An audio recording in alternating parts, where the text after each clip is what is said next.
సంక్రాంతి అంటేనే చిల్లిగారు చికెన్ పులుసు.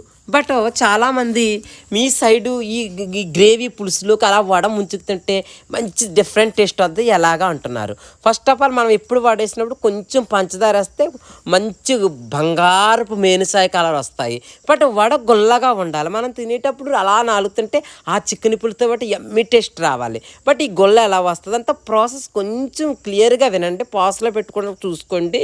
వడకి ఎప్పుడు పిండి గట్టిగానే ఉండాలండి. సో ఎట్లాగైనా నీ అంతా క్లియర్గా నేను చెబుతాను. ఎప్పుడన్నా సరే వడకి 6 గంటల పప్పు నానబెట్టాలి.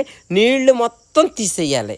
సో అప్పుడు వేసేటప్పుడు ఇందులో ఏమేమి కలిపితే ఈ చిల్లిగారు చికెన్ పులుసుకి టేస్ట్ వద్దని నేను చెబుతాను. సో సంక్రాంతి అంటే ఇంకా ఇదే అనుకోవాలి. మ్యాక్సిమం కమ్మగా తినాలంటే పప్పు 4 గంటలు నానబెట్టి నీళ్ళన్నీ తీసేయండి. తర్వాత పాస్లో పెట్టి చూసుకోండి.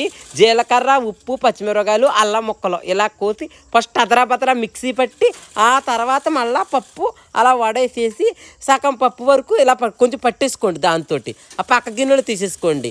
ఆ తర్వాత మిగతా పప్పు కూడా పట్టేయండి. పచ్చిగాన ముక్కలు, కొత్తిమీర, మళ్ళీ జీలకర్ర ఇవన్నీ కూడా పిండిలో వేయండి. కొంచెం బొంబాయి రవ్వ వేయండి. అప్పుడు వెంటనే కలిపేసి వేసేయండి. మళ్ళీ వాటర్ జంకకుండా అన్నమాట. అప్పుడు ఏమవుద్దంటే మనం వడ వేసేటప్పుడు చాలా మంచి కలర్లు వస్తాయి. నచ్చితే లైక్ అండి, పాజిబుల్ అయితే ఫాలో అవ్వండి.